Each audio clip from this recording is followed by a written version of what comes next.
And a very good morning to all. So, Alhamdulillah, today we are gathered here on this holy month of Ramadan together to increase our knowledge. And so today we have Professor Khairudin Aljuneid with us to give a little talk on iconic books in modern Islamic thought. And we are starting with Muhammad Abdu's Risalah At-Tawhid.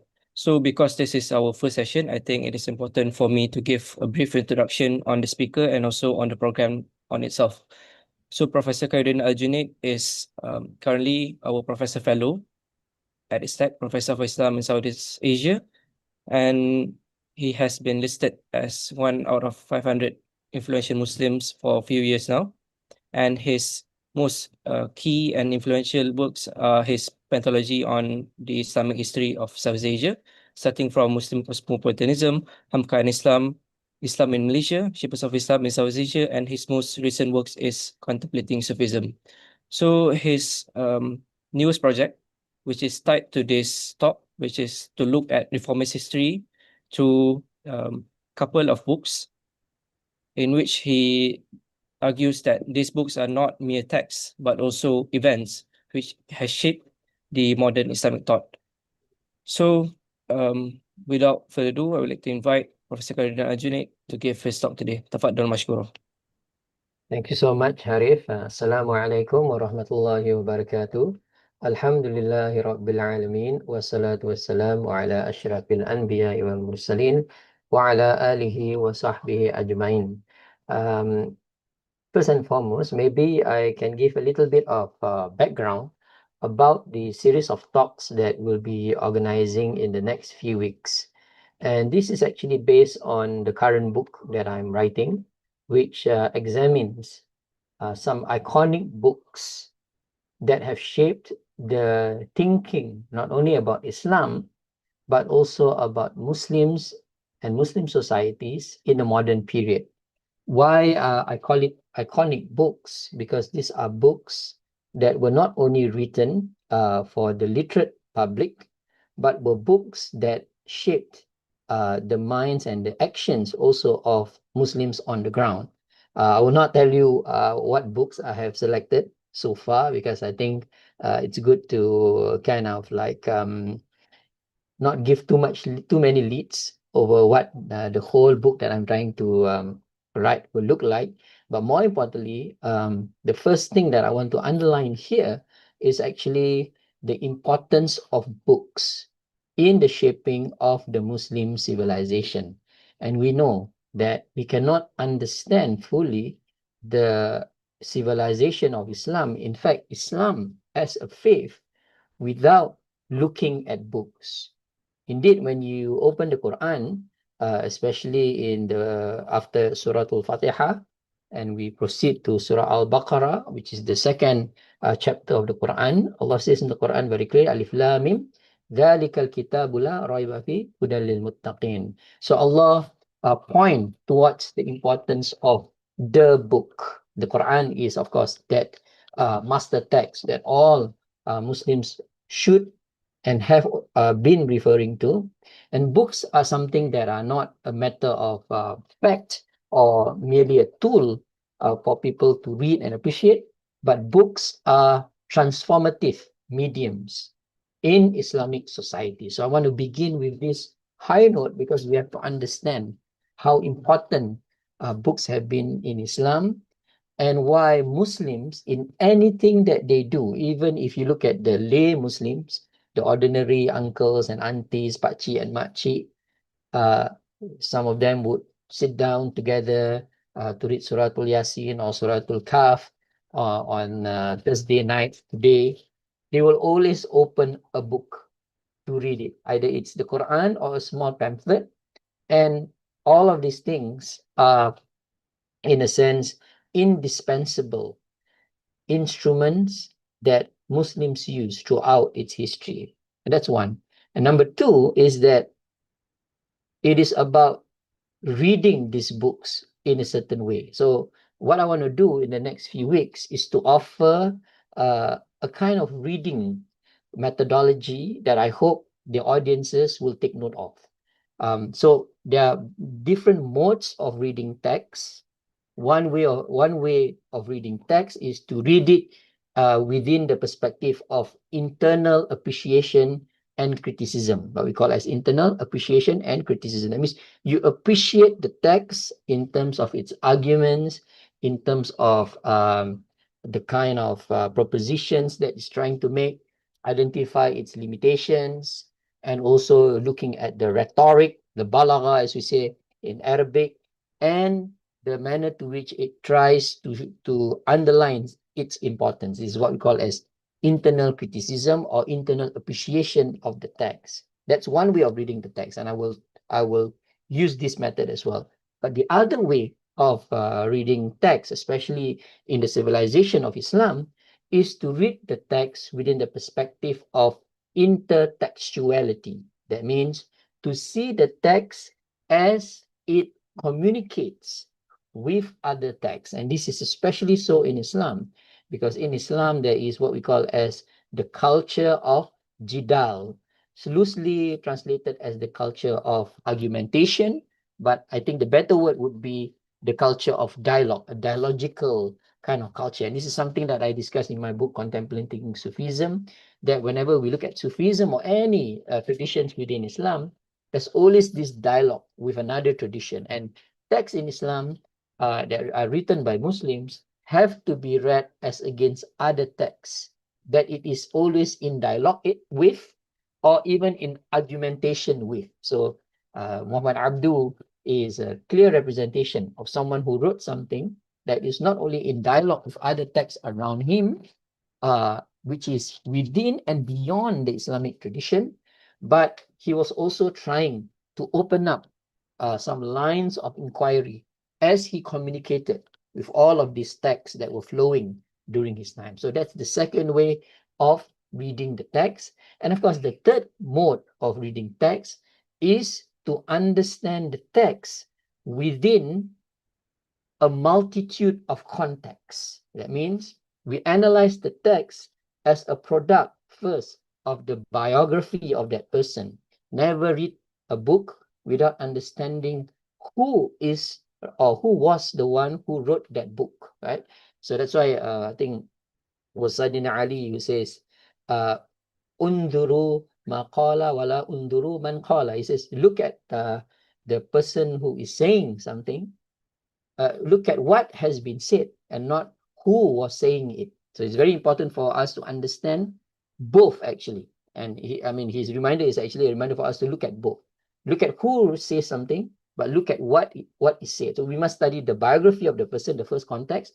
But the second context is to understand the confines by which he was in, the context that he was in, which is his country, his village, his schooling, and others.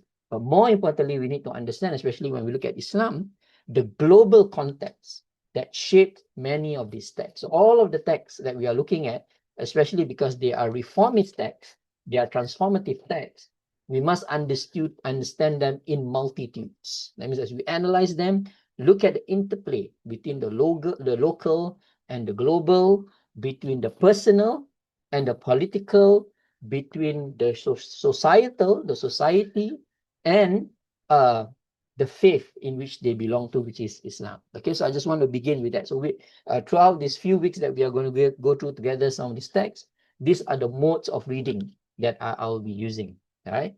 Okay, so let's dive into the topic today.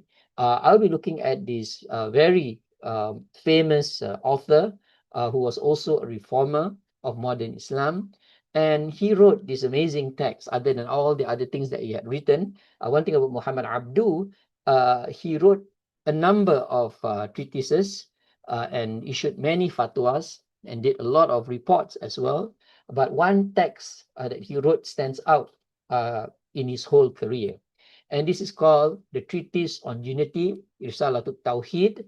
And I want to begin with his very powerful quote where he says, if Islam granted to reason and will the honor of independence, how is it that it has bound them with such chains?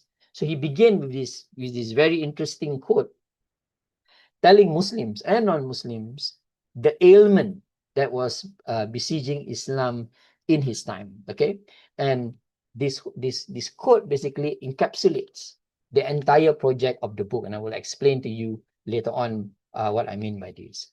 But we need to also register, as I was mentioning just now, as we read text as against other contexts, that Muhammad Abdu, even though he is an Arab who was born in Egypt, um, he had left a legacy that spread far and wide in the far reaches of the Ummah, of the Muslim Ummah.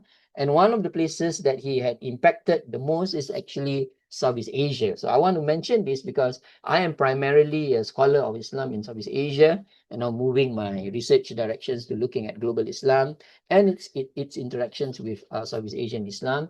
He had a big impact on Southeast Asia, and he was the one who inspired the reformist movement in this part of the world. So if you look at this magazine, Al-Imam was a magazine, a reformist magazine that was pioneered by this man named Syed Sheikh Al-Hadi. We might be discussing him as well in this whole series. And Syed Sheikh Al-Hadi founded this in the image of another magazine that Muhammad Abdu had pioneered, which is called Al-Manar. And this was in Singapore, which inspired a lot of reformist movement in Malaya. In Indonesia, there was this same Abdu inspired, or Abdu and Afghani inspired text called Al-Munir. And there are also all of these. This is Al-Manar. Al-Manar inspired Al-Munir. It's very interesting. They just turned the thing the other way around. And these are texts that were written in Jawi that had a lot of impact over the societies then, because these texts were written at a time where conservatism and traditionalism was at its peak. Many of these people who founded these texts were highly stigmatized by their societies. They were very moved by Abdu's idea about bringing back reason to the fore, and many of them were seen as misfits in their society. And of course, if you go to Indonesia, you will still see translations on Muhammad Abdu's book. His texts are still read until today.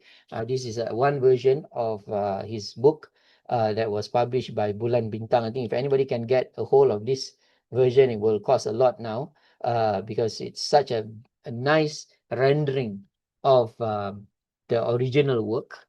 And of course, whenever you read a lot of these translations, not only are they like a movement from one language to another, even the ways in which it has been translated deserves a study in itself. Because some of the terms that Muhammad Abdu used in Risalatul Tawhid, if you read it very carefully in Arabic and try to translate it in English, it doesn't really fit very well. But in Indonesian, somehow the closeness of the language is there. And of course, there is this famous translation of the book by Ishaq Musa'ad.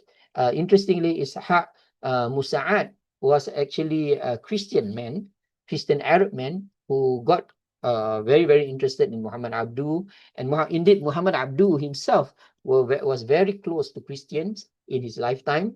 And the Christians actually helped him when he was in exile in Lebanon and, of course, in France. And also Kenneth Craig is a noted scholar of Islam who wrote many books actually on Islam that talks about how Islam had maintained its tradition even under the ambit of modernity. Now let's go into the book in itself. So I want to begin by talking first about the book and then about the author and why the book at its very outset was very, very subversive. Subversive not in the pejorative sense of the word. Subversive basically means that it was trying to change what is within Islam and try to make the understanding of Islam different from what it was during his time. Now, there is a good book, again, by Mark Sedgwick on Muhammad Abdu, and I would encourage everyone who's interested in Abdu to refer to the book. Now, we need to understand first, as I mentioned just now, the first reading, the biography of the thinker in itself. And Muhammad Abdu was actually born, as I mentioned just now, in Egypt in 1905. And he was known from the very beginning as someone who had a highly inquiring mind.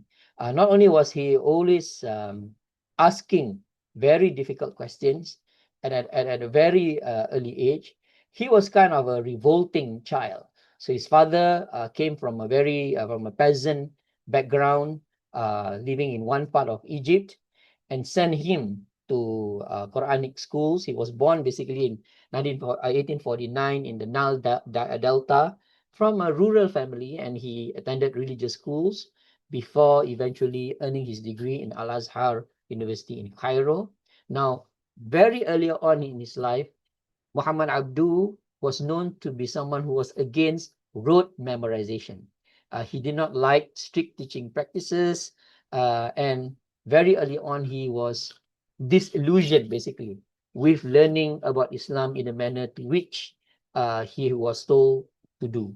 And that's why at one part in his life, he got married very, very early, I think at the age of 16 years old, and he wanted to abandon basically religious studies until he met this man, whose name is Jamaluddin Al-Afghani.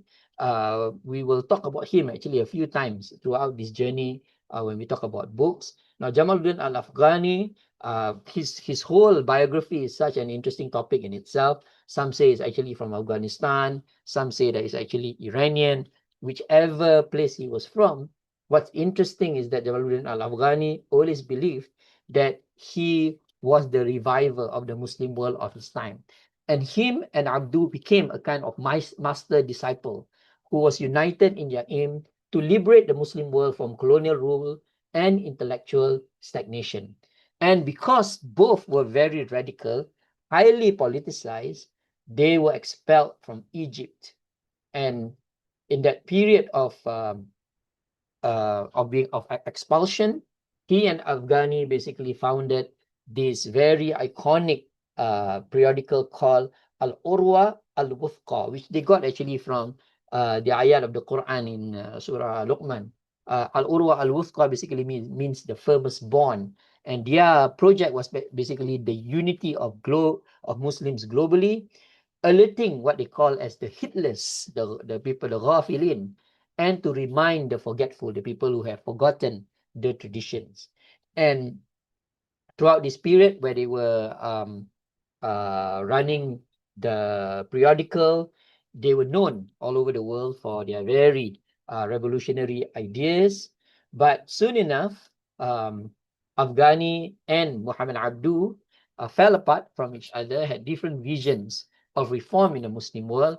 Al-Afghani believed in a kind of world revolution, a kind of ummatic revolution against the colonial powers, and never believed in working with one single authority, while Abdu believed that one must be based somewhere in order for one to initiate some kind of research. And Abdu always believed that the change that one can initiate in the Muslim world should not only be political, but should primarily be educational. So that's why he went back to Egypt.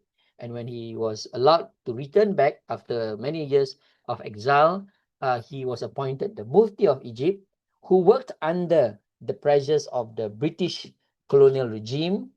And more importantly, he used that position that he was endowed with to be a reformer and to develop global connections overseas. So that's a little bit about his biography. You can read more about him from Sedgwick's book. Right now with the internet, you can just ask Maulana ChatGPT and Sheikh Google, and you're going to get a lot of things there.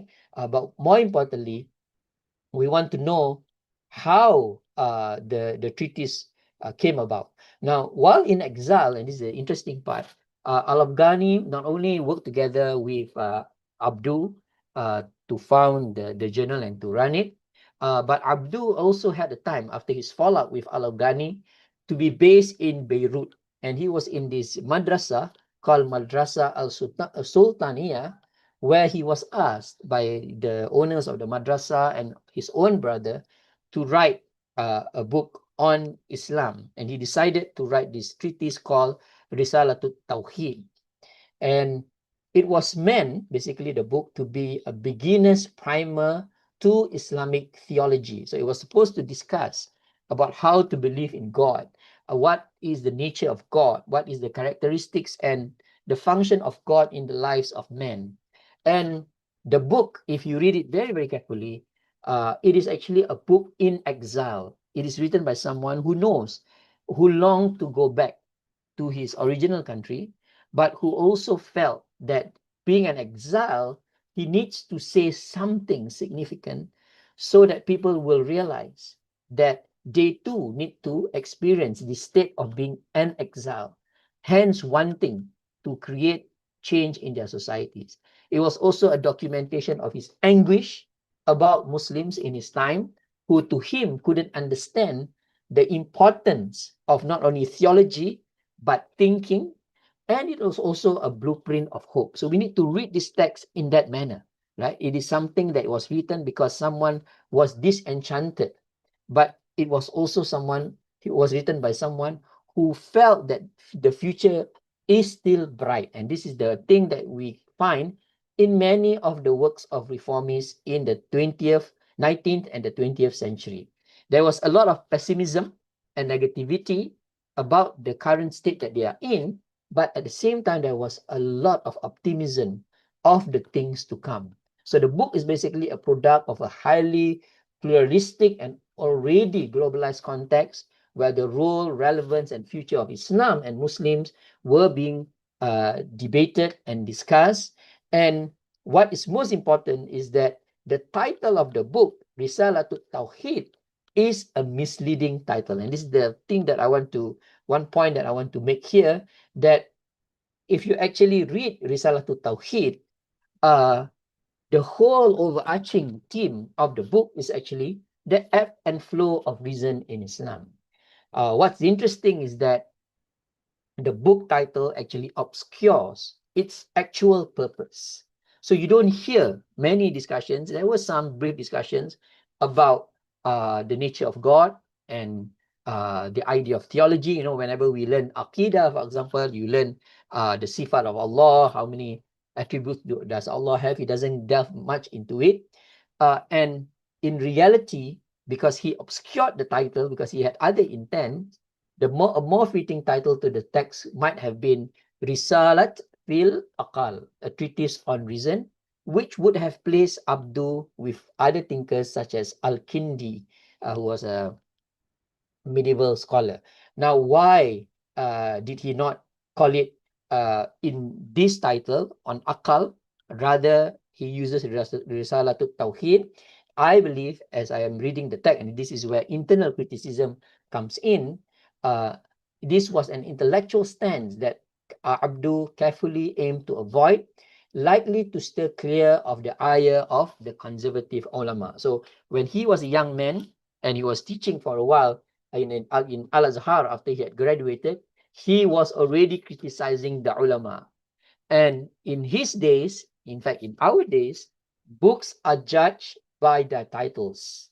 And Abdu's long-standing notoriety as a relentless critic of traditionalism, especially within the Azharite circles, and his later role as a government-appointed religious official, meant that he need to be moderate in presenting his views on reason, because he could have been accused to being a neo-Mu'tazili, and he was very aware of this, because many of his sheikhs was already telling him that the ways in which you are thinking only goes to show that you are Mu'tazila.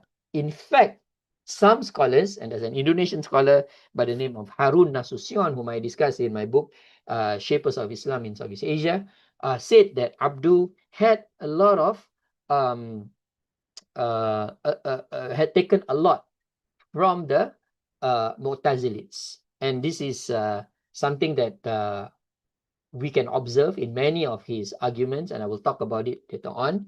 Now, what's more interesting for our purposes is for us to understand that books sometimes have misleading titles.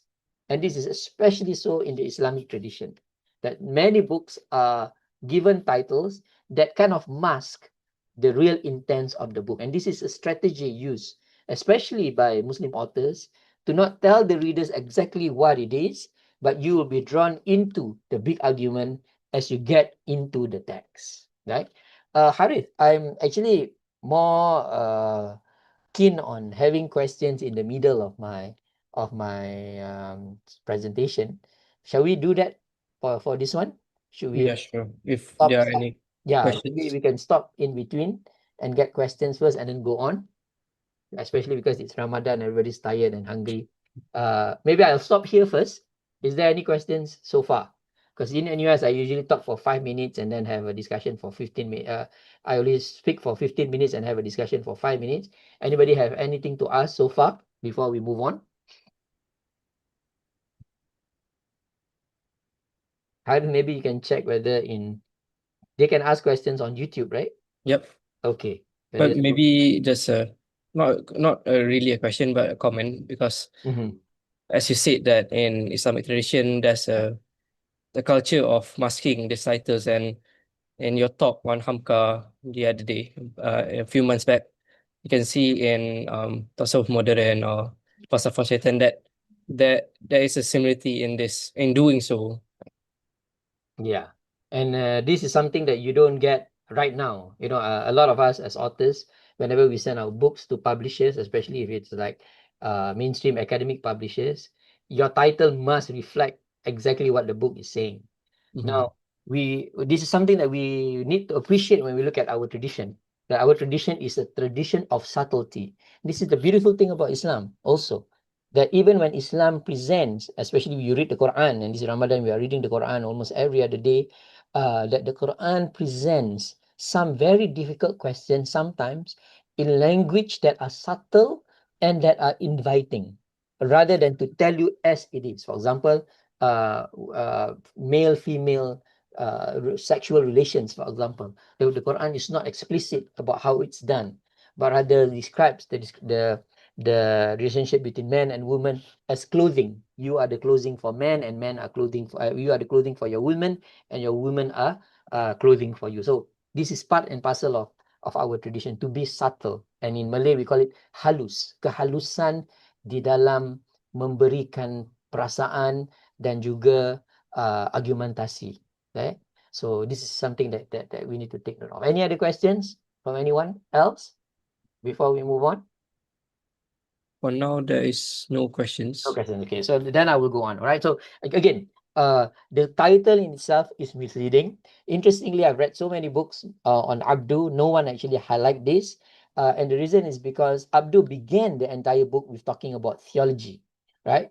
But precisely because theology is not the big thing in the book, that we need to look at the other underlying um, point or logic that he was trying to make, which is the force of reason and the force of rationality. Okay, so in the gist, if you actually read the text very, very carefully, and there are many renderings of the text, so just a little bit more history of the text. This is especially so for those who are interested in philological side of things, that there are many versions of Risalatul Tauhid, right? The first version was the version that he delivered in 1988 when he was speaking at the Madrasah Sultania, right? And that version, as we all know, was written by hand by his brother Hamada, and then in the end it was published. But somehow, somewhere, that version was redacted or edited. And the final version, so he actually edited the books, and this is the other thing about Islamic tradition. Even when you read, for example, Al-Muqaddimah of Ibn Khaldun, there's not one version of the Muqaddimah. There are actually a few versions, right? There's the Ottoman version, there's a few, because another thing about Islamic tradition is that authors would always revise their books again and again. So the question we should ask is, why are they revising their books again and again? Shouldn't they just like publish one version and let that version be the authoritative version? The reason is because of the concept of Wallahu a'lam bisawab, that all Muslim scholars always have in their mind that Allah knows best. And since Allah knows best, they realize that they may not have known best when they wrote something. Hence, they would revise it again as their knowledge actually increased. And this is what happened partly with Risalatul Tauhid. And one version of the book was actually published by his student, which is Rashid Rida, another famous reformer who was the disciple all are of Abdu, who worked together with him with the magazine Al-Manar that I talked about just now, and Rashid Rida actually edited the text again to remove, as some scholars have shown, some ideas of Abdu that may sound a little bit too close to Mu'tazili ideas. So that is another version of it. And I chose to take the version by Muhammad al-Imara, which is another scholar who had studied Abdu intensively. It's just amazing. He had edited almost all of Abdu's writings.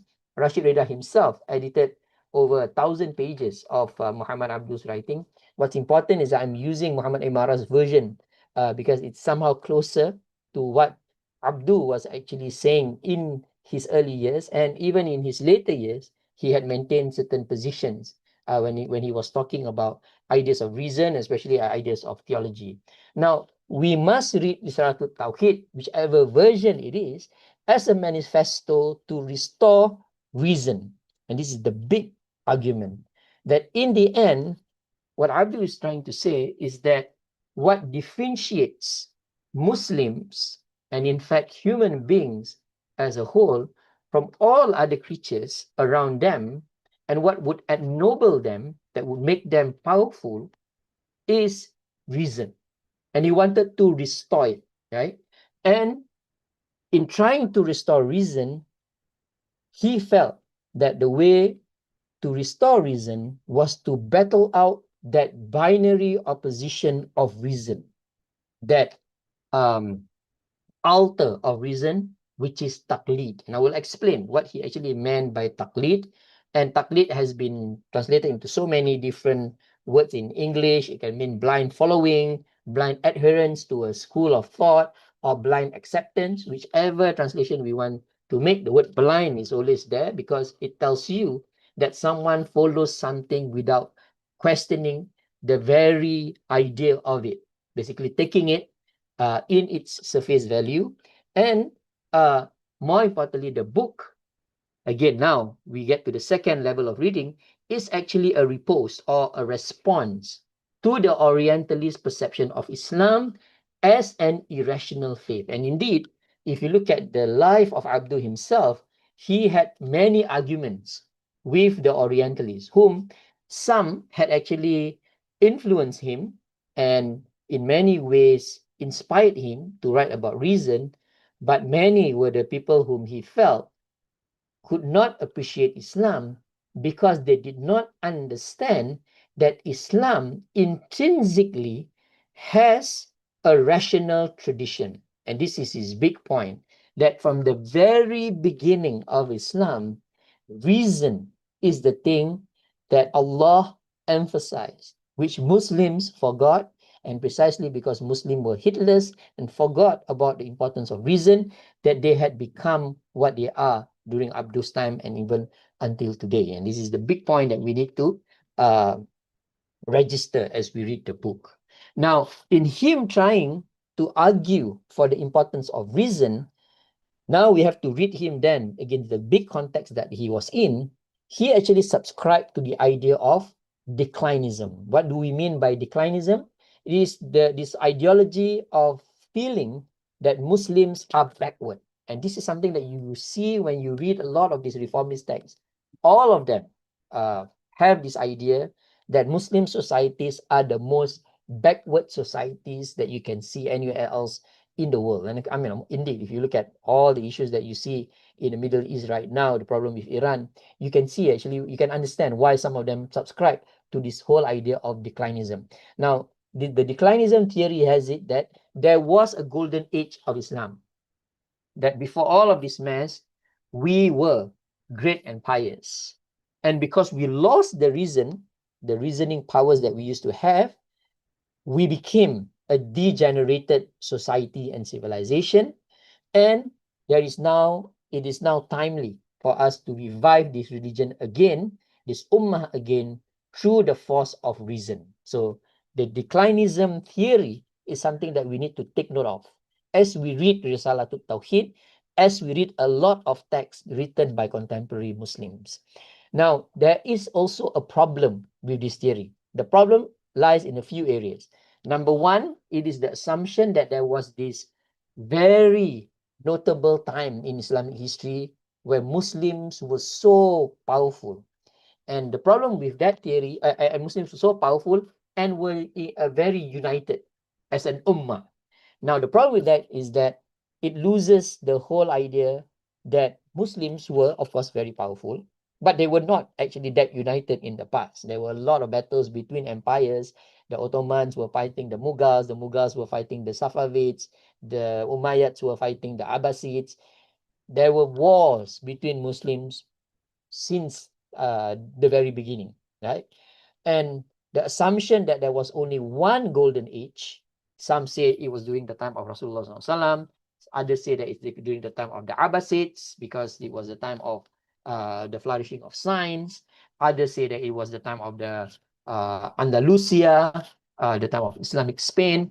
The problem with it is that all of these people who argue for this idea of a golden age do not understand that Islam had many golden ages, even if we want to use the word golden age. For your information, the word golden age doesn't exist in Islamic vocabulary until writers such as William Moore wrote about Islam.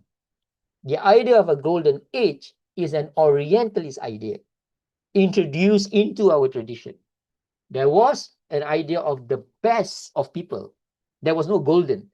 And Rasulullah says, Khairudin Aljuneid, the best people are the people of my generation, of my time, and the generation after me, and the generation after me. He didn't say that this is a golden age. He said that these are the best of people that you can see for people to follow.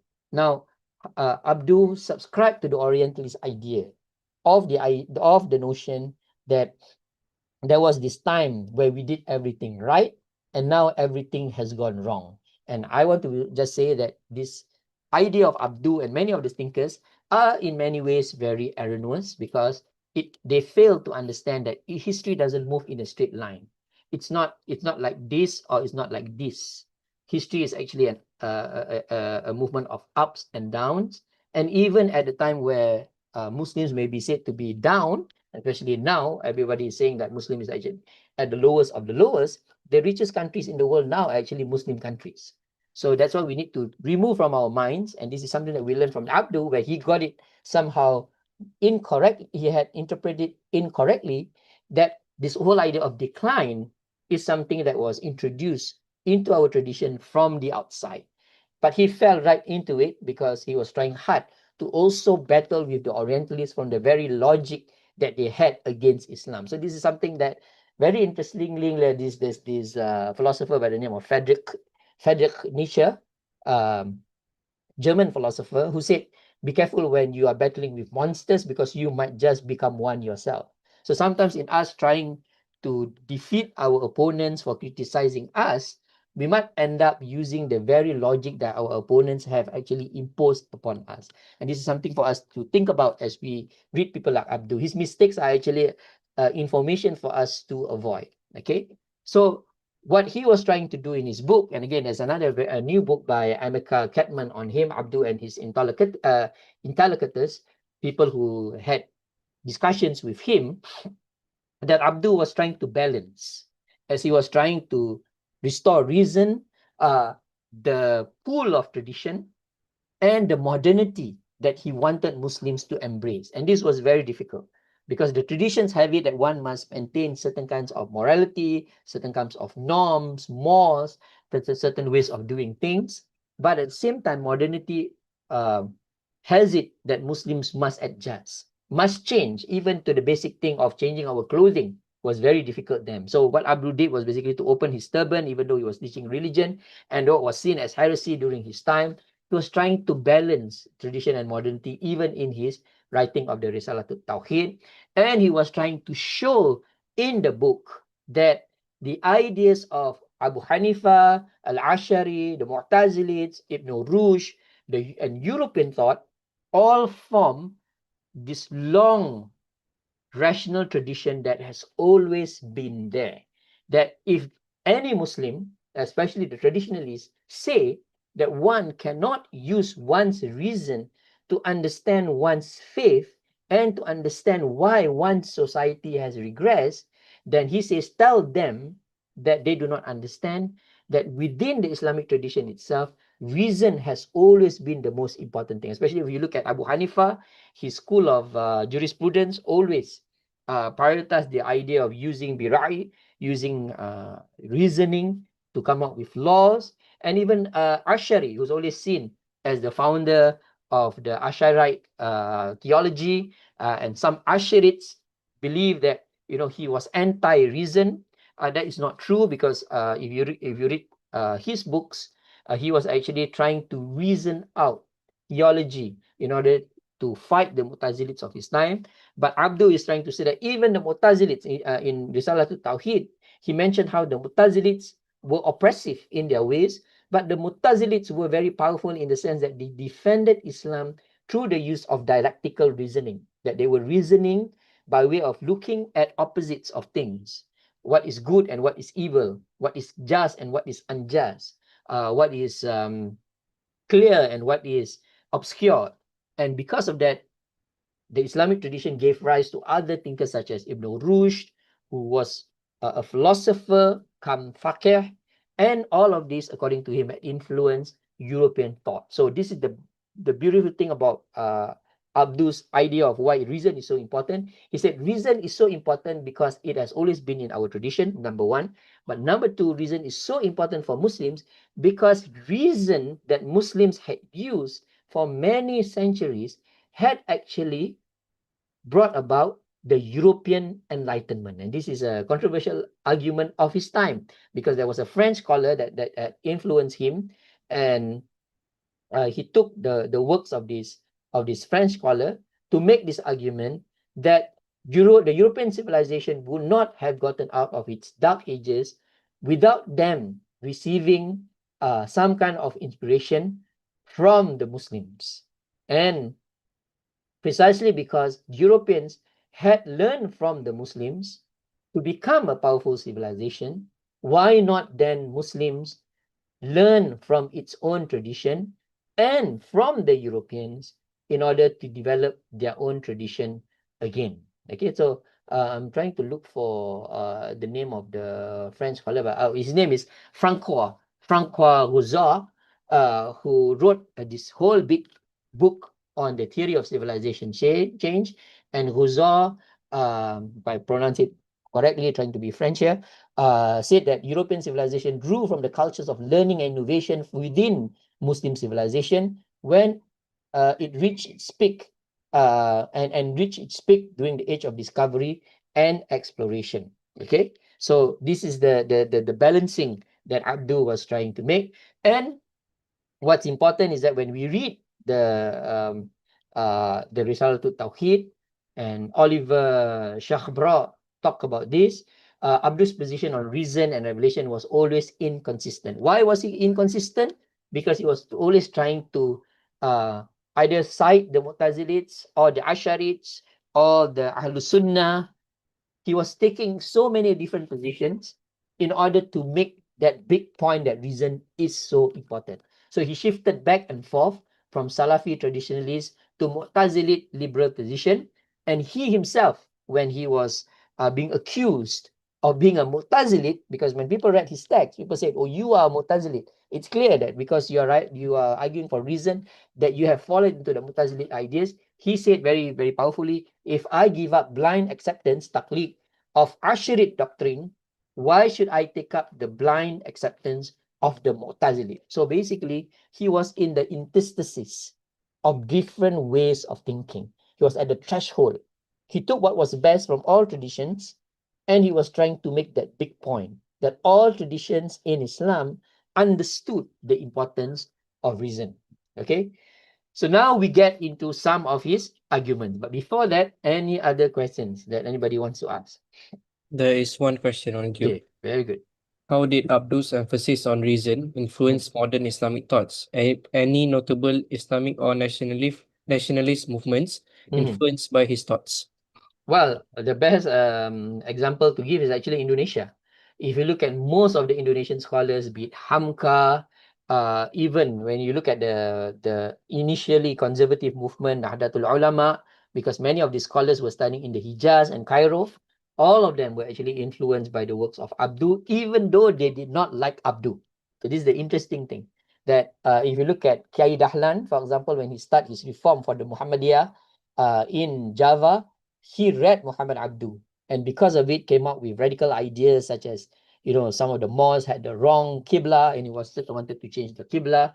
So Muhammad Abdu ideas, and Hamka wrote about this, it became his talk for the conferment of the honorary doctorate from Al-Azhar, where he mentioned that Muhammad Abdu actually inspired nationalist movements, especially in Indonesia, in Malaysia as well. And of course, if you read works in West Africa, many of the students who studied in Cairo brought back Abdu's ideas into West Africa, and that also generated a lot of discussions over modernizing Islam, and it led to the growth of nationalists and other anti-colonial movements. So his influence, and this is the interesting part, he never kind of realized, he never kind of saw the impact of his ideas during his time. He died at the age of about 56 years old of cancer, right?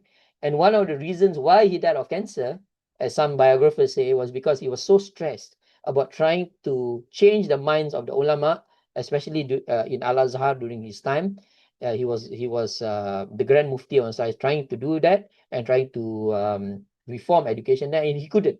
So he died almost like a broken man, trying to change his realities. He did not see that his writings would somehow generate a lot of discussions and controversies, and precisely because of those controversies that people then became aware that they need to take control of their society. So the impact was quite great. And of course, I think he was lucky because he had purveyors of his ideas. So two strands of thinking came out from Abdu's ideas. The first strand was the strand of Rashid Rida, which became what we know today as the Salafiyah. For your information, the word Salafi that you see today is actually Abdu's creation. Abdu was the first to use the word Salafi, and he calls himself and his movement Salafiyah, right? Which Rashid Rida popularized later on, right? That's one strand. They were, in a sense, more tradition oriented, right? Even though they were modern in their thinking, they always felt that one must stick within the confines of the Quran and Sunnah and the works of the Prof, the works of the ulama in the past. Then there was another group which was influenced by him, especially this thinker by the name of Osman Amin, who wrote a book on, I think, Tahrir al-Mar'a, the freedom of women. And that was another strand that went on another different direction, very liberal in their ways. And they, of course, go back to the Quran and Sunnah, but they interpret it in a different way than Rashid Rida's strand, and were more modern and modernizing in their ways than the other strand. Whatever it is, both strands actually go back to the tradition of Abdu, which is that reason is the most important tool for us to try to reform the societies of our time. Any other questions, Arif? For now, that is all. Okay, that's all. Okay, so now let's just dive a little bit. Again, the whole purpose of this session is not to, you know, flesh out everything that is found in the books that we are going to examine, because if I were to talk about the entire book or to discuss the book in its entirety, nobody is going to read it. Everyone's going to just listen to the talk and then that's it. I'm done with Abdu. No, I want you all to read him very, very carefully and consider some of the points that I've raised. Now, when we talk about Abdu's engagement with reason, Abdu was talking about three things that were so important in his argument. The first is, what is the enemy of reason? Second is, what then is the function of reason? And does reason have any limits in itself, right? Now, as I mentioned just now, the first thing that Abdu was trying to dismantle, which to him inhibited or became a hindrance to reason, is this term called taqlid. Now, I have to qualify this because taqlid, as we understand it, is not something that is bad. And in fact, to defend Abdu, he did not say that taqlid is totally bad and negative. In fact, if you look at the works of the ulama in the past and until today, taqlid is actually a necessary thing in many areas of Islamic thought and practice, right? Taqlid, the word taqlid doesn't only mean blind following, but rather to follow someone without asking because one does not know, right? So some ulama in the past and even until today say that in certain things one must be a muqallid, one must follow without asking because one doesn't know. And there are indeed people out there in public who cannot read, who cannot write, or who doesn't have time to read and write, or even if they have time to read and write, they may not have the mental capacities to understand things the ways in which most other people can. They are allowed to just follow blindly in the sense that not totally blind, but follow in the manner to which they subscribe to it, with the understanding that an authority has explained it to them in a manner that is rational and correct. Okay, so taqlid is not something that is bad. It is something that is actually necessary in Islam. And Abdu recognizes this. But his critique, which is also the same as the critique of Muhammad Ali Shawkani, a Yemeni scholar and an amazing man, who wrote an entire treatise on why taqlid is such a bad thing if used wrongly. Abdu was against misdirected taqlid. What is misdirected taqlid? Taqlid that has been used as weapons by the ulama with collusions with the umara, with leaders of a given realm, country, domain, empire, in order to subjugate the masses, number one, and more importantly, to isolate scholars that may be seen as counter forces to the authority of these ulama and umara. This is the taqlid that we was against. Taqlid as a weapon of control, especially as a weapon of political and social control. And that's why he wrote very clearly, and I'm going to cite him here, the ulama, and he take aims at them first, with the idea that they were in collusions with the leaders, with the political leaders, believe and then demand proof. So he makes play of them, right? They believe and then they want proof. But he says, only on the condition that the proof shall agree with their belief. And this is the taqlid that he's trying to talk about, right? It is the taqlid of not the masses, but it is the taqlid of the ulama. And here comes the irony, in fact, the paradox, right? They are the ulama. They become ulama because they have ilm. But these very people who have ilm, according to Abdu, manifest the traits of someone who is practicing taqlid. Why? Because they want proof, but they want proof that already agree with their belief. In French, we call it a priori.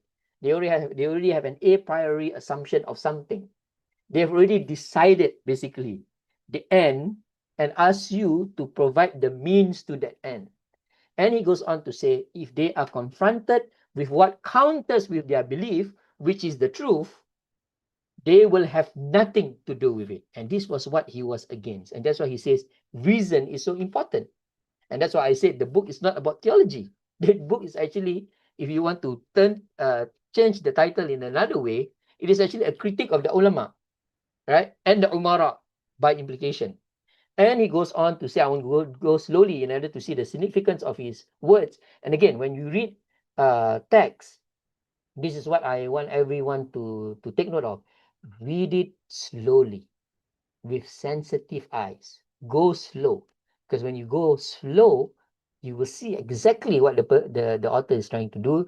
He said, if they are confronted with what counters their belief, they will have nothing to do with it. They distance themselves from it. Indeed, they oppose it tooth and nail, even if it means jettisoning rationality altogether. So this is the thing that he was trying to say, that they are taqlid because they do not use their reason. In fact, if it doesn't serve their agendas, to them, reasoning is no longer important. Even if you're right, you're wrong. Even if you have the truth, they see it as false, right? The way of most of them, according to Abdu, is first to dogmatize. So this is the big issue that he had then, as a reflection of our time. They have already established a dogma. What was the dogma based on? According to Abdu, at least, it was not even based on the Quran and the Sunnah. It was actually based on their nafs. It was based on their wanting it to be something. Because if presented with the Quran and Sunnah by way of clear rationality and by way of arguments of the ulama of the past, which Abdu knew very well as the Grand Mufti, they will say that it will affect their positions, their ideas, and their influence in society. And then to lay claim to proof, rarely one finds among them any who first prove, then believe. And this is very, very powerful. He says, when you argue with them, you ask them first, what is your methodology of deriving and deducing your arguments? Show me. What is the methodology of coming out with the idea? Then tell me why you believe.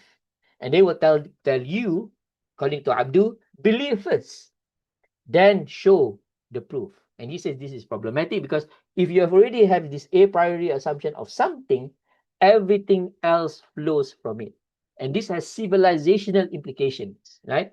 If a civilization believes that it is stupid, if a civilization believes that it is weak, then all proof will come from that belief. And Abdu is saying that if we turn it the other way around and we believe that we are a civilization of reason and science and technology, and that we have the ability to achieve anything that we strive for, then everything else flows from there. But he says we cannot correct this if we don't correct the ulama, who are in their own vocation and profession teaching people not to use proofs first, rather believe first, right? Now, of course, Abdul has been criticized also as, and this is why I say the book is not about theology per se, as trying to over-rationalize theology, right? And that's why if you read the book, he doesn't even try to rationalize theology as much. He was actually trying to say that theology is not as important as understanding that reasoning is the most important thing before even you reach the understanding of God. He doesn't say that you can reason out God, but he says that reason that is healthy will lead you back to the understanding that God exists. So he talks about the atheists, people who do not believe in any God, is that in any condition, even if they reason it out, there must be something bigger that have caused all of this to happen, and that big thing cannot be anything else but God. It cannot be what they call as accidents. So there's one chapter where he talks about the whole idea of accidents, that people believe that things just happen, the Big Bang happened because it just happened. They said a healthy reasoning, a sound mind will say it cannot be, because everything has a cause, sabab, musabab, right? We say in Malay, everything has a sabab, everything has a cause and effect. Something can only happen when something else come before it. So if the Big Bang happened and everything started with it, what caused the Big Bang to happen? And simply by using reasoning, and this is where it goes back to the rational tradition that I was mentioning just now. If you go back to Ibn Tufail, his beautiful book, Hai Ibn Yaqzan, he talks about this person who's caught in an island and he could reason things out by himself and understand that God actually exists. He says that reason can lead you to the understanding that everything in life cannot be done properly without the use of a sound mind. And the ulama disallowed it to happen. I'm not talking about the ulama now, I'm talking about the ulama in his time. And he was directing his firepower against him, right? Now, to underline his point even more, he says that reasoning, to use reason, and this is where you can read the book of George Hurani, Reason and Tradition in Islamic Ethics, where he talks about even when Muslims discuss akhlaq, they discuss akhlaq from the perspective of reason, not just what God tells them, but they try to reason out what God has told them in order to become good people in society. And he says, and he quotes the ayat from the Quran, so the Quran directs us enjoining rational procedure and intellectual inquiry into the manifestations of the universe. Inna fi khalqis samawati wal ardi wa ikhtilafil layli wan nahari la ayatin li ulil albab. From the ayat of Surah Al Imran, ayat I think 113, right, where Allah talks about the alternation of the day and night. These are signs for the ulul albab, the people who think. So he says that the Quran, if you read it according to him, tells us, the Muslims and non-Muslims, because Quran hudal lin nas, it's not hudal lil mu'minin only, hudal lil muttaqin, but it's also hudal lin nas, tells everyone, especially to the Muslims, that everything must follow a rational procedure. That in nature, there are alamat, there are indications that reason is so important, and intellectual inquiry into the manifestation of the universe, and as far as may be into particulars. So this is where later on when we talk about Muhammad Iqbal, he talks about the same thing. That unlike Greek philosophers who always talk about the universal, the big things, when we read the Quran, according to Abdu, the Quran always tell us about certain things that we need to observe very, very carefully, and we need to observe them to understand how they work by way of science and by way of science. Two science, science as in scientific inquiry, but by way of science, S-I-G-N-S. They are signs to the mind to show the greatness of God. Science help us to understand the science of God, and into particulars to always find out why these things are happening, to come by certainty in respect of the things to which it guides. That science lead to science, but more importantly, at the end of the day, as we use our reasoning, and this is where I do not accept the idea that he was a Mu'tazili, because he says that reason leads to certainty, and certainty lies in the Quran.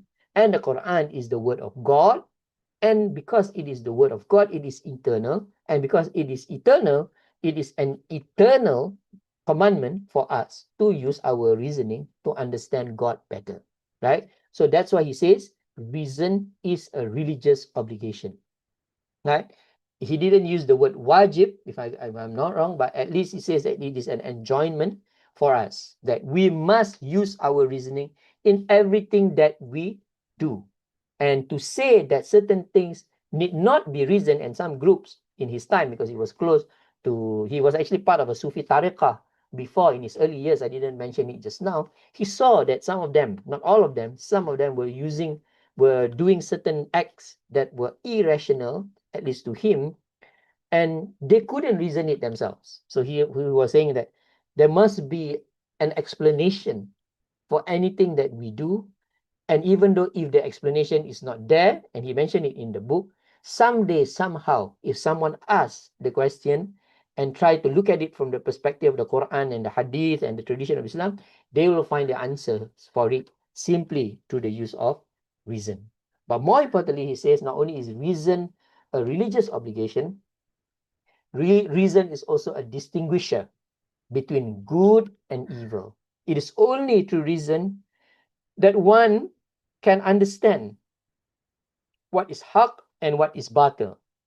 But to achieve that, and this is where he uses, very interestingly, kind of sophistic language, but it's actually a language that is used by even Muslim philosophers in the past, and even traditionally, such as Ibn Taymiyyah, Ibn Qayyim, and others, and Ibn Kathir. He says that reason must, however, be aided by wijdan, inner consciousness. That when we use reason, we cannot only exert our minds, according to him. We must also ask, as we say in Malay, hati dan jiwa kita, the inner consciousness, wijdan, the conscience that we have. Is this correct or is this wrong? And we must always use our al-hawas, our senses. So this is where he says the scientific method is so important. Your mind can actually play tricks on you. Hence, you must use all other senses to understand whether what you are thinking is actually correct. When you touch something, you may imagine that someone is standing in front of you. You know, some people who suffer from schizophrenia, they have this imagination that somebody exists, right? But if you use your senses and touch, you realize that that thing doesn't exist. And more importantly, he says al-din. So reason must be aided by wijdan, by al-hawas and al-din, to guide humanity towards the right path. Hence, one can say that his idea of reason is what we can call as modulated reason or mediated reason. Reason that is modulated by all other instruments, that human beings are given by God in order to understand realities. Okay, so that's where, and that's why he gives this very, very interesting example. And I want to read this now.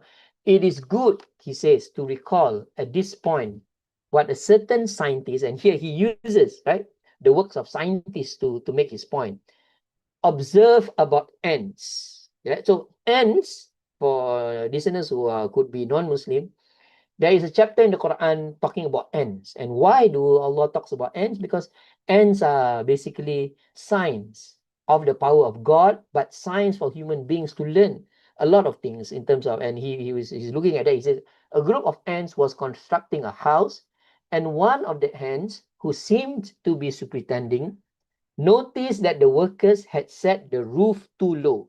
So now he's trying to make the argument quite subversively that the ants are using their reasoning, right? She gave the order to dismantle the entire structure.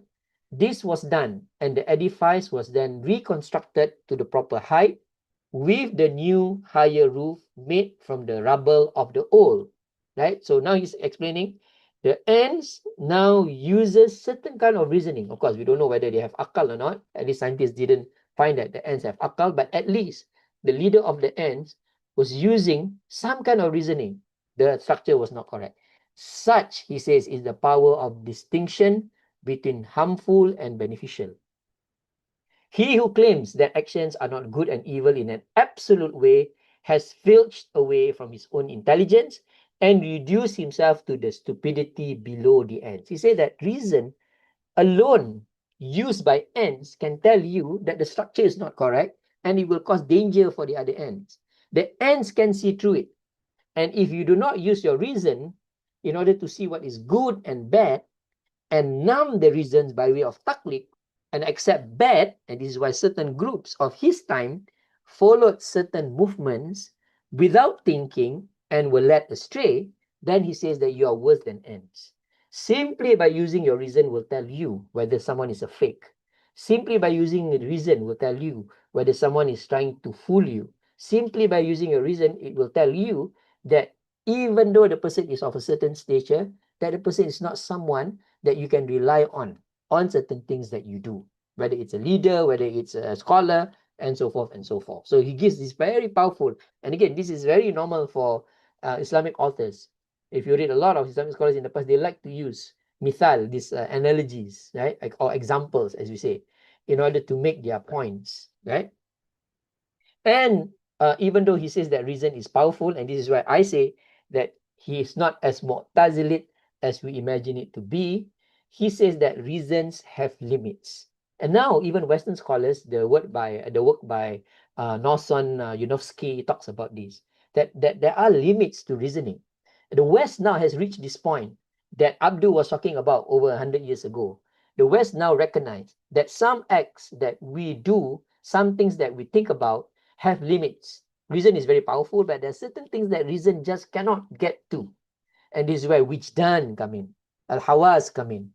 This is where our conscience will tell us. Simply by way of reasoning, it is okay to bomb any country all over the world, right?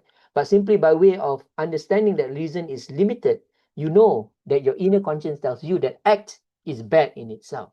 So you don't need reason sometimes to tell you how things can be good or bad, but reason becomes the very compass that will help you. So he says, but reason quite lacks the competence to penetrate to the essence of things.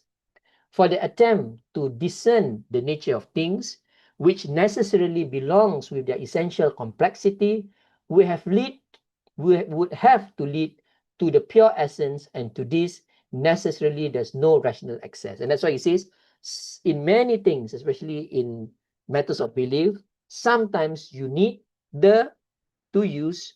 That's why sometimes there is a need to go back to the text to understand things through the perspective of revelation. And that's why he explained the function of the prophets. The function of the prophets is to explain to the people by way of reason certain things that their own reasoning cannot understand.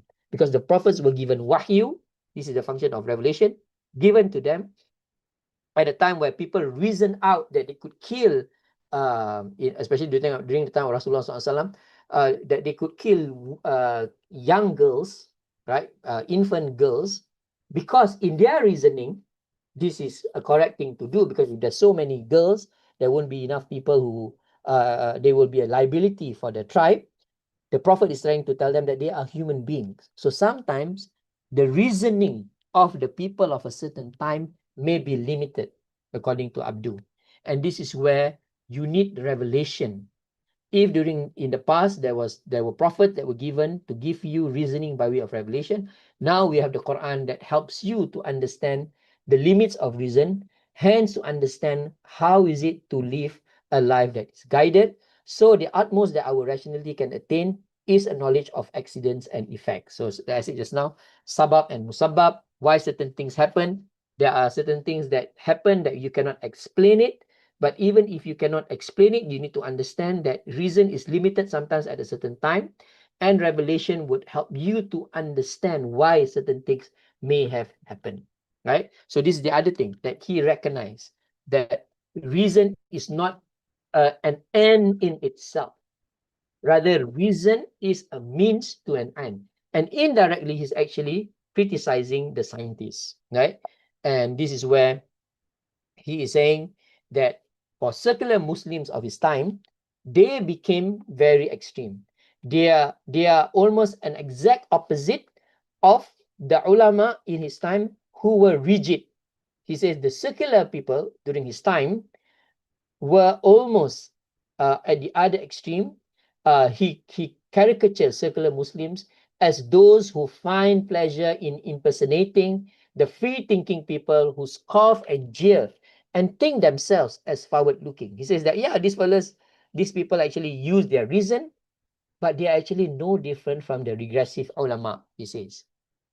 They were animated by science, and they see their faith as a kind of old garment which is embarrassing to appear among men, while those who deceive themselves that they have some pretension to be religious and orthodox believers in its doctrines regard reason as a devil and science as supposition. So he says that some people during his time, because they are so deep into science, they think that science could explain everything, without understanding that science should not be scientism. Science should not be an end in itself. Scientific discoveries can tell us why certain things happen, but scientific discoveries sometimes cannot reach a certain level of understanding of certain phenomenon. For example, miracles and so forth and so forth. Okay, so just to conclude, and then maybe we can have some time for our question and answers, that Abdu is trying to say in Risalatul Tawhid that to revive Islam is to revive reason first. It is not to revive all other things within the tradition. If Muslims, according to him, can start using their reason with the strength of their faith, they can change their conditions. So he says that faith and reason are mutually constitutive. Reason must be restored for the ummah to progress. And I want to end by quoting another line of his.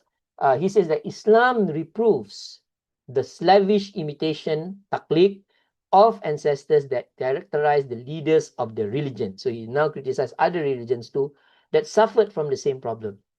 With their instinct to hold on timidly to tradition, sanctioned ways, saying as they do, Hasbuna ma wajadna alayhi aba'ana. Nay, we will follow what we found our fathers doing, in Surah Luqman. So, he says, the authority of reason was liberated from all that held it bound, and from every kind of taqlid enslaving it, and thus restored to its proper dignity. To do its proper work in judgment and wisdom, always in humble submission to God alone, and in conformity to his sacred law. So he again underlines the importance of this. You must in the end manifest ubudiyah. You must submit to the will of God. And if God explains certain things in a certain way, that Musa cut the ocean and managed to walk across the ocean, and when the Pharaoh tried to do so and he was drowned, the ocean closed back, it happened. It may be a miracle. Reason cannot explain it. Science right now cannot explain it. But someday, if we are humble and submitting to God, we might get the explanation. But more importantly, we must conform to the sacred law. With its bounds, there are no limits to its activity and no end to the researches it may pursue. Even though reason is limited, if used correctly, reason can bring us to higher levels of thinking, of science, of discoveries that we have not known before. And this is basically the duty of Muslims, which he wants to emphasize in the whole of Risalatul Tawheed. So that's that from me. Let's open up for question and answers. I think we have one, right? Yeah. On YouTube, there's one by Shazani. Okay. Does weaponizing taqlid reinforce colonial hierarchies of knowledge in Muslim intellectual and political life, especially in light of Muhammad Abdu's critique? Yes. So this is an interesting part, and there's another thinker by the name of Burhanuddin Al-Hilmi, a Malaysian thinker who wrote this book Asas dan Falsafah Perjuangan, and he talks about how the ulama in Southeast Asia, he was talking about actually the Malay Peninsula, colluded also with the colonial powers to subjugate the locals. And in fact, they used taqlid to achieve that. And people who followed Abdu, especially a lot of the thinkers, including Burhanuddin Al-Hilmi, they were criticizing the ulama not because they hated the ulama. They were criticizing the ulama of their time because they knew that the ulama were actually at the service of colonial powers. And this is the irony, right? The ulama were actually trying to bolster the importance of people who were against society, against the religion, in order to ensure that their positions are protected. And people who were inspired by Abdu, of course, including Burhanuddin Al-Hilmi himself, who must have read Abdu, were against the ulama in their battle against the use of reason. They would like to use the word ulama dahulu hanya mahu menjadikan orang-orang Melayu pak torot belaka. They say the ulama in the past always wanted the Malays to become people who follow without questions, without questioning. Okay, so somebody is asking, can reason be achieved if tasawuf is not the core or principles of learning? I don't think it's a thing of either or, right? Tasawuf, and again, I mean, this is something I discussed in my book. The real tasawuf, the pure tasawuf that we know, that was taught by the scholars of the past, is a tasawuf that emphasizes first on reasoning and second on feelings. And I started my book Contemplating Sufism with the chapter on feelings, how feelings are so important, because the Sufis of the past always say that one needs to experience something in order to appreciate it, right? In Malay we say tak rasa maka tak cinta, but the Sufis like to use the word zauk, to taste it, and this is very, very important. And Abdu doesn't depart from it. If you read Risalatul Tawheed, he actually talks about it in his own way, because he doesn't want to use the language of the Sufis because of his experience with the Sufis.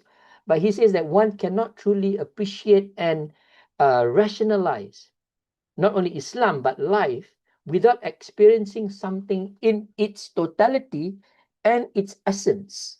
And the same is it when we talk about love. I mean, you can philosophize love all day long, but if you really want to understand love, you have to feel it. And Ibn Hazm, the great Zahiri, Ibn Hazm al-Andalusi, in many of his writings, especially in his translated book, The Ring of the Dove, talks about this, that talks about the idea of love, that love, no matter how you reason it, cannot be felt until one actually tastes it. And of course, the book is a little bit explicit, but he says that tasting it means basically to be close to the loved ones and to hug the person and to be with the person.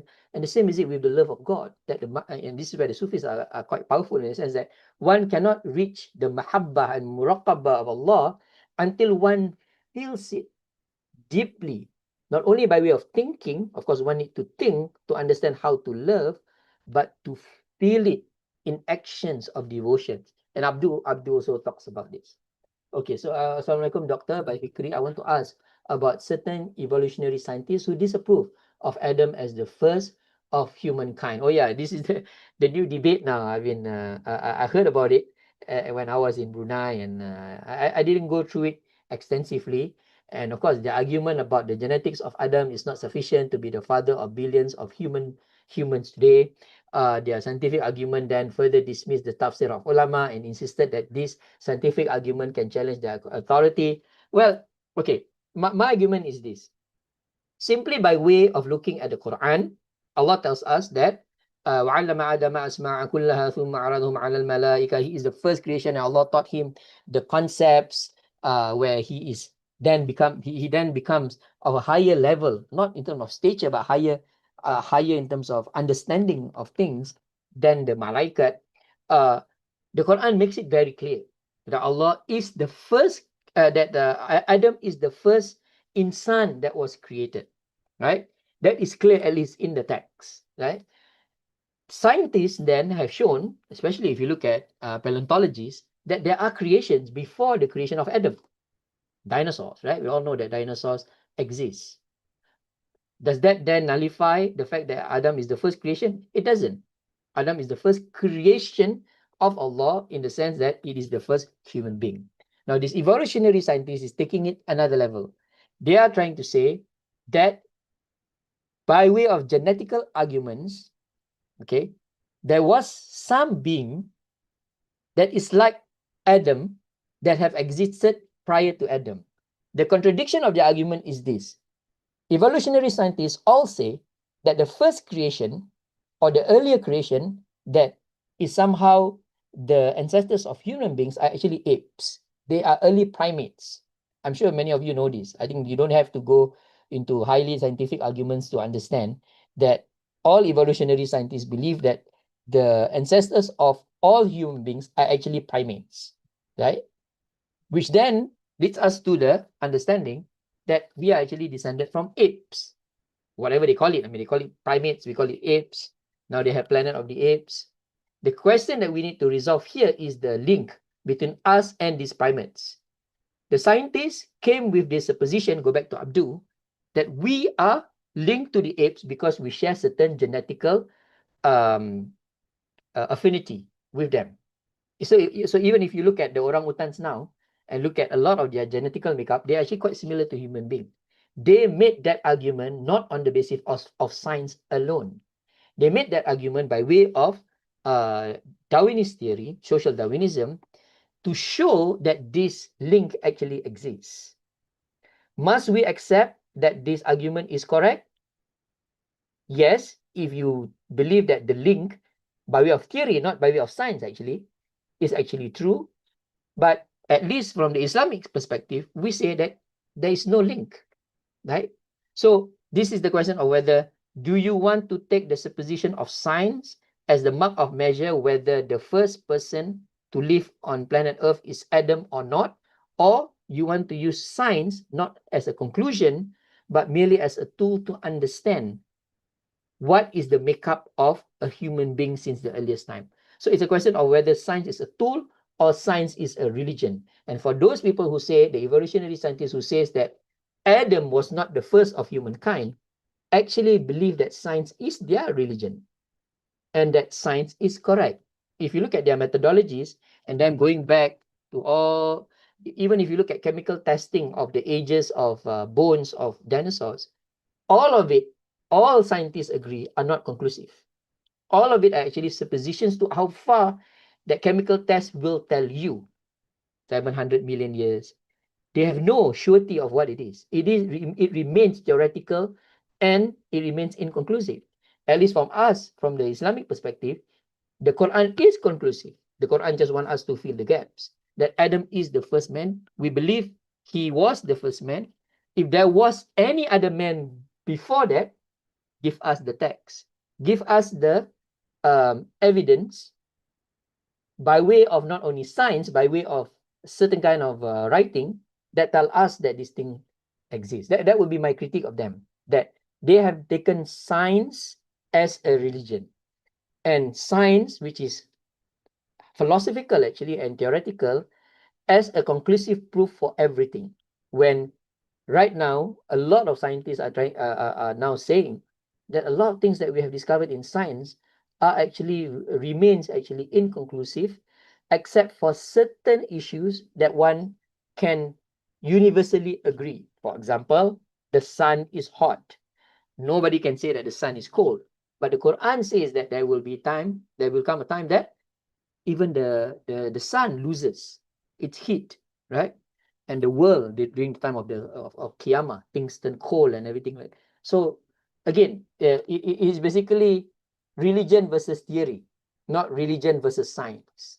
And I would argue in that manner. Yeah. Okay, so Doctor, earlier you mentioned that the term Salafi was promoted, yes, by Abdu and Rashid Reza. In that era, Salafi means to inspire a certain spirit of innovation, reform, and reject of taqlid. Yet today, it carries connotations of conservatism, prioritizing literal interpretations of scripture. Does this suggest that the movement underwent a paradigm shift after Abdu's time? Not really. It went into a paradigm shift. As in all movements, and this is where the method of conceptual history is so important. Concepts take different meanings when it is used and appropriated by different people at different times, right? And the word Salafi now has different manifestations. Again, there is a misunderstanding also of Salafis. Everybody, when they talk about Salafis, they only think about these people who are wearing white, who are very austere and very strict and very literal, very against bid'ah, always saying that one cannot do maulid, this kind and so forth. That is the idea of Salafi today, because these are the Salafis that are most prominent, especially in the social media and in the media. They are the people whom you hear all the time. But Salafism, or I don't even like to use the Salafism, Salafiyah as a movement is actually divided into so many different strands. There's the literalist strands, the people who read the text as it is and want to subscribe to the text in the closest way possible. But there's also a strand that is a progressive or more balanced strand that takes from different traditions. And there's even Salafis, they call themselves Salafis, that are into Sufism. So they are all part of the Salafiyah movement that grew out from Abdu's genealogy, and we need to appreciate them as a heterogeneous movement. This is why I'm against people who, and I mentioned this actually in the book, again, on the book Shapers of Islam in Southeast Asia, where these dichotomies that we have created now, Salafi versus Sufi, even Sufis, and this is my argument, that there's no one Sufi, one understanding of what Sufism or Tasawwuf is. There's so many renderings of Sufism. There's Sufi falsafi, the Sufis who are very highly philosophical, and many of them lost their way until they say Anal Haq and so forth and so forth. The Sufi akhlaqi, the people who are Sufis and promoted akhlaq.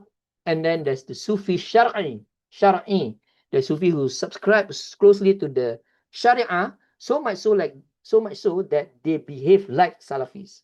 And one of them is actually Al-Shawkani that I mentioned just now. He was actually from the Sufi tradition in Yemen, but he was so strict on the text that he was so close to the Salafiyah movement that some people think that he's a Salafi. Maybe what you are, I think IMJ is correct. What people are talking about is actually the Najd Sufis, Salafis, and they are one group amongst the many strands of people who see themselves as Salafiyah. Indeed, many of the Sufis, as I was reading a lot of their texts, actually use the word Salaf again and again and again. So even though they don't call themselves Salafis, but they always say that one must follow the ways of the Salaf. And these are the Sufi Shara'i, whom many of the Salafis that I mentioned just now, those who are reformists, those who are somewhere in the middle, could coexist and live with, right? And we need to understand and appreciate these variants that were there, right?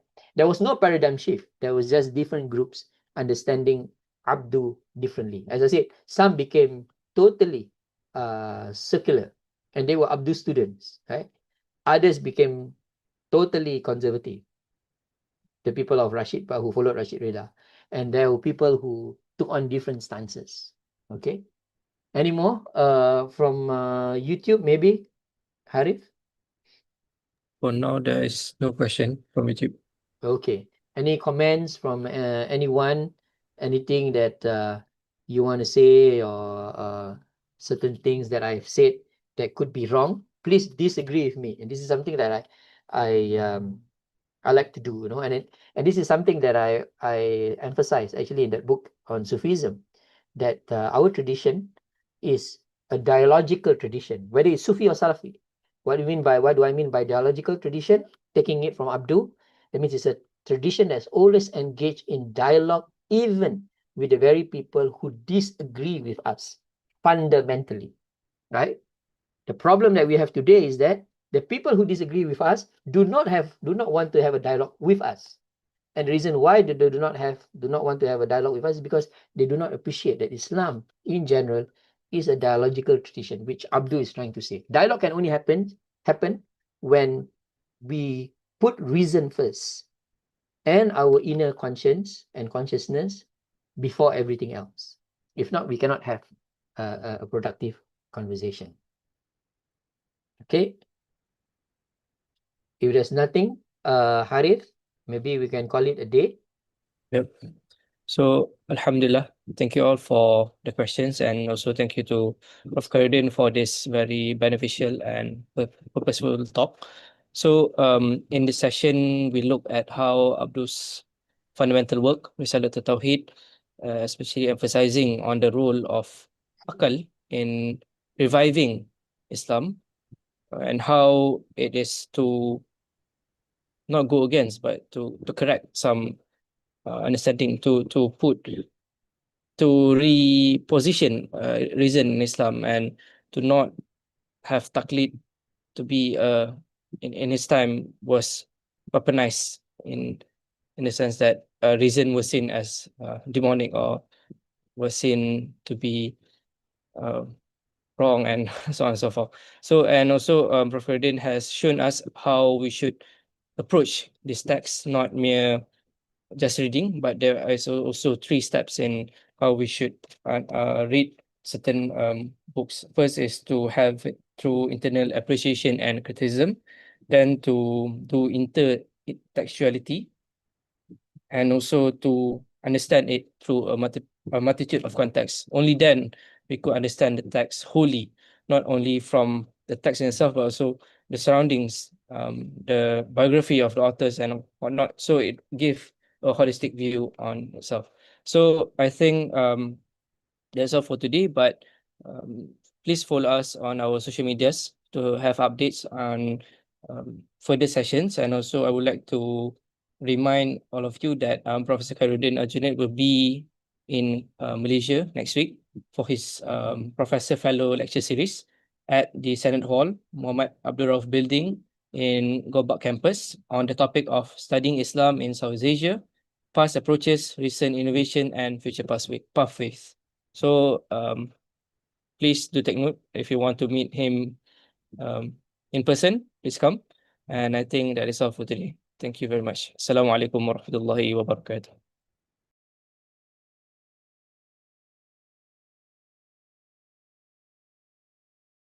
Waalaikumsalam warahmatullahi wabarakatuh. Thank you for coordinating.